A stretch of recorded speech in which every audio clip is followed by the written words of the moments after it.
ओम साई राम।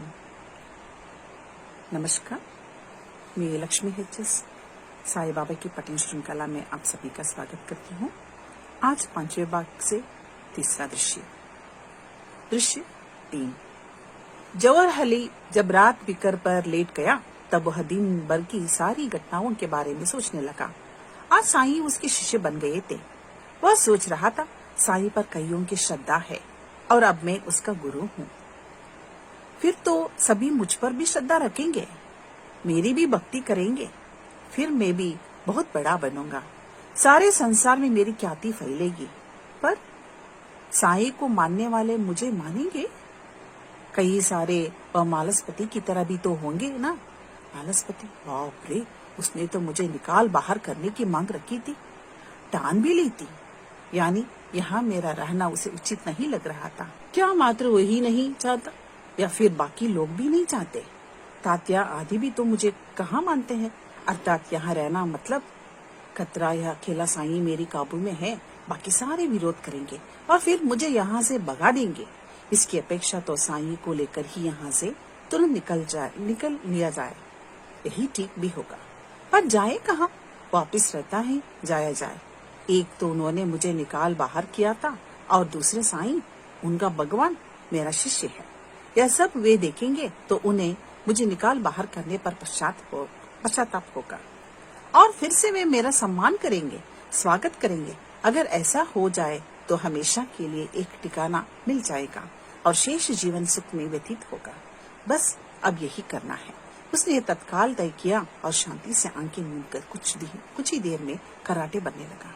प्रातः विधि निपटाकर उसने साईं से कहा, बेटा साईं जी, अब हम शिरडी छोड़ेंगे। बाबा गंभीर हो गए। मैं जो कह रहा हूँ वो सुन रहे हो ना? हम शीघ्र ही शिरडी छोड़ने वाले हैं। अच्छा, तुम मेरे साथ आओगे ना? जी जरूर, मैं तो आपका चेला हूँ, आप जो कहेंगे वही करूँगा। बहुत अच्छा, कितने अच्छे हो तुम। तो फिर चलो उठो। अभी? हाँ, तुरंत निकलेंगे। तुम्हारा मालसपति आने से पहले ही हम निकलना होगा। ठीक है, चलिए। साईं उठकर खड़े हो गए और दोनों चल पड़े। शिरडी की सिवान से बाहर आने के बाद साईं ने कहा, गुरुजी जी, कहाँ जाएंगे? राहता? फिर क्या मतलब? चकित होकर जवाहर अली ने पूछा। दरअसल बात यह है कि वहाँ के गांव वालों ने एक बार आपको बाहर निकाल दिया था ना। तुम्हें कैसे मालूम? गुड़ हंसते हुए साईं बोले, कोई कह रहा था, बस वही सुनकर पूछा। हाँ सच्चे, इसलिए फिर वहीं जाना है।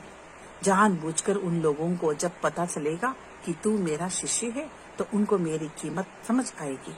फिर वो मेरा तिरस्कार करने की बजाय मेरा सत्कार करेंगे। ठीक है, तो चलो कदम बढ़ाओ। फिर दोनों चलने लगे। मार्ग में जवाहर अली कुरान की कुछ बातें कथन कर रहा था, कुछ स्मृतियां सुनाकर मन रिझा रहा था। दोनों राहता पहुंची। यहाँ कहाँ रहेंगे? साईं ने पूछा। पहले मैं मंदिर के पास रहा करता था, अब वहाँ नहीं जाएंगे, वहाँ वह हादसा हुआ है। तुरंत जबान काटकर अपनी भूल सुधारते हुए उसने कहा, अब हम ईदगाह के पास रहेंगे। मैंने बनाने के लिए कहा था, अब तक पूरा हो गया होगा, उसी के पास रहेंगे। ठीक है। दोनों गांव के बाहर ईदगाह के पास आए। ईदगाह का काम अधूरा पड़ा था। वह देखकर जवाहर अली कांप गया। मतलब उसको निकाल बाहर करने के बाद यह काम भी बंद हो गया था। किंतु ऊपर से अपनी निडरता दिखाते हुए वो बोला, ईदगाह बनाने की योजना मेरी थी, पर ये जाने के कारण काम अधूरा रह गया। ठीक है, कोई बात नहीं, अब हम इसको पूरा करेंगे।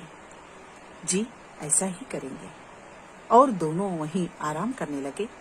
जवाहर अली के दिखाई पड़ते ही आसपास के मुसलमान इकट्ठा हो गए। उन्हें खुशी हुई। उनके गले मिलकर जवाहर अली ने उनके दिल में प्रवेश किया। धन्यवाद।